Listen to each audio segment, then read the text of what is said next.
Assalamualaikum teman-teman, selamat datang di tugas video saya. Perkenalkan, nama saya Nazwa Aurelia dengan NIM 0503233178, kelas 3D Perbankan Syariah. Dan tugas saya yang berjudul Indikator Ekonomi Makro. Simak penjelasan materi dari saya ya teman-teman, selamat menonton. Indikator ekonomi makro. Indikator ekonomi makro adalah ukuran-ukuran yang digunakan untuk mengevaluasi kondisi perekonomian suatu negara secara keseluruhan.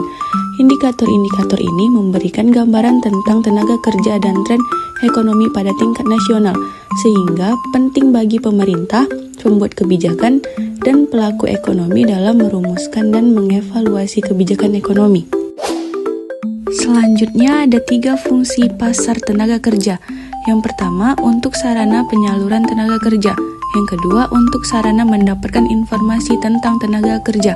Yang ketiga, untuk sarana mempertemukan pencari kerja dan yang membutuhkan tenaga kerja. Selanjutnya, manfaat pasar tenaga kerja. Yang pertama, untuk membantu para pencari kerja mendapatkan pekerjaan.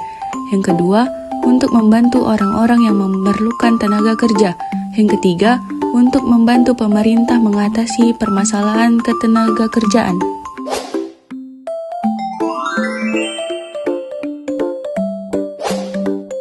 Jenis-jenis pasar tenaga kerja. Yang pertama ada pasar tenaga kerja terdidik. Contohnya ada dokter, guru, dan lain-lain. Yang kedua pasar tenaga kerja terlatih. Contohnya montir, sopir, koki, dan lain-lain. Yang ketiga pasar tenaga kerja tidak terdidik dan tidak terlatih, contohnya kuli dan lain-lain. Salah satu pelaku ekonomi makro adalah sektor luar negeri. Sektor luar negeri ini merupakan sektor yang turut serta menggunakan barang dan jasa yang dihasilkan oleh suatu perekonomian. Dengan cara perekonomian bersangkutan mengekspor barang dan jasa yang dihasilkan. Tinggi rendahnya biaya produksi ini biasanya sangat dipengaruhi oleh tersedianya faktor produksi seperti modal, tenaga kerja, sumber daya alam, dan teknologi. Dengan adanya perdagangan internasional, maka masing-masing negara akan mengadakan perdagangan akan saling mendapatkan manfaat tersedianya barang dan jasa dengan harga yang relatif murah daripada bila seluruhnya dihasilkan sendiri oleh negara yang bersangkutan.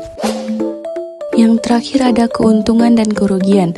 Keuntungan melakukan perdagangan yaitu pertama, memperoleh barang yang tidak dapat diproduksi di dalam negeri. Kedua, memperoleh keuntungan dari spesialisasi. Ketiga, memperluas pasar industri-industri dalam negeri. Yang terakhir, menggunakan teknologi modern dan meningkatkan produktivitas. Selanjutnya, kerugian perdagangan internasional. Yang pertama, besarnya konsumsi barang buatan luar negeri akan berakibat buruk terhadap keberadaan industri kecil yang sedang tumbuh di Indonesia. Yang kedua, menyebabkan masuknya produksi luar negeri ke dalam Indonesia.